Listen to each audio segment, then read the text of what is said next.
Hello, good morning students. आज हम हिंदी में चैप्टर नंबर 1 रीड करेंगे, जो आपकी एक पोयम है, जो किसने लिखी है? जयशंकर प्रसाद। ठीक है, तो आपके चैप्टर का नेम है विमल इंदु की विशाल किरणें। अगर ओरली बात की जाए तो इस चैप्टर में बताया गया है प्रकृति की सुंदरता के बारे में, कि प्रकृति का सौंदर्य एवं चंद्रमा के प्रभाव तथा प्रकाश का मनोहारी सम्मिलन सहज की मन को आकर्षित करता है।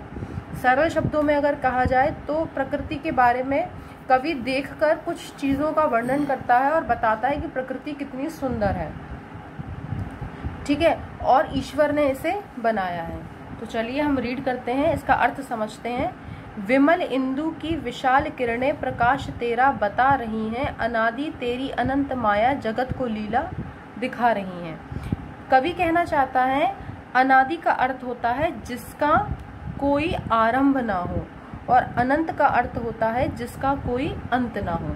ठीक है, तो तेरी जो प्रकाश की किरणें हैं पूरे जगत को व्याप्त कर रही हैं। कहाँ से शुरू है कहाँ खत्म है इसका कुछ पता नहीं है। विमल इंदु की विशाल किरणें प्रकाश तेरा बता रही हैं, पूरे जगत को व्याप्त कर रही हैं। अनादि तेरी अनंत माया, जहाँ जिसकी कोई ना तो कोई आरंभ है और ना ही कोई अंत है, जगत को लीला दिखा रही है, मतलब जगत को बता रही हैं।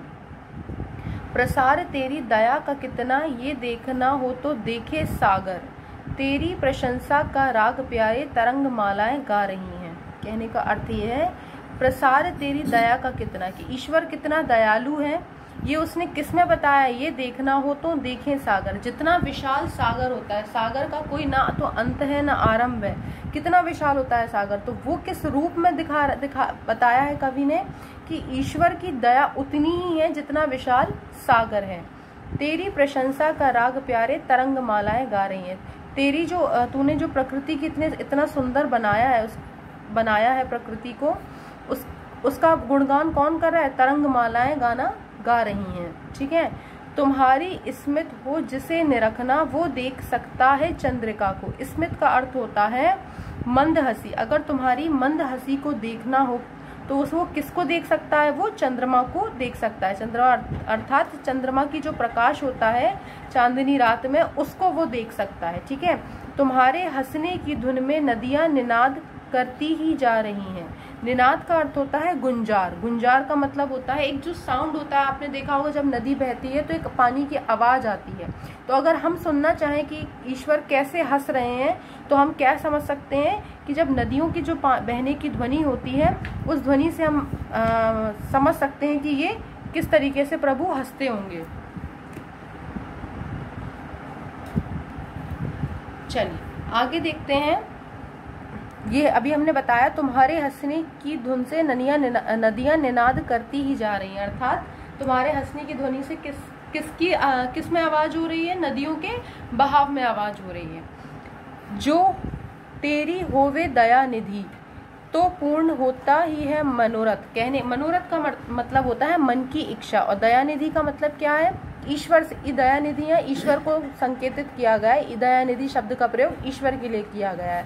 अगर ईश्वर की दया अगर हो जावे तो हमारी इच्छाएं पूर्ण हो जाती हैं। अगर ईश्वर नहीं चाहते कोई भी कार्य करना तो क्या वो कार्य होता है? नहीं। तो अगर ईश्वर चाहता है तो हमारे मनोरथ क्या हो जाते हैं? पूर्ण हो जाते हैं। सभी ये कहते पुकार करके यही तो आशा दिला रही है। सब ये क्या करते हैं? ये आशा करते हैं कि हे ईश्वर हमारे दिल की आशा को पूरा करो। सभी ये कहते पुकार करके यही तो आशा दिला रही है। ठीक है, तो इस कविता में आपने प्रकृति के सौंदर्य के बारे में पढ़ा। इन शॉर्ट हम देख सकते हैं ईश्वर की बनाई सृष्टि अनुपम है, वह मनुष्य को पोषित करती है। ईश्वर की दया अकथनीय। अकथनीय का मतलब जिसका वर्णन किया ना जा सके, इसीलिए उसका सदैव स्मरण करना चाहिए। इसीलिए ईश्वर को हमेशा याद करना चाहिए। कविता लिखी है जयशंकर प्रसाद जी ने। ठीक है, तो ये अर्थ अच्छे से समझना है आपको, और आज की वीडियो में इतना ही आपके लिए।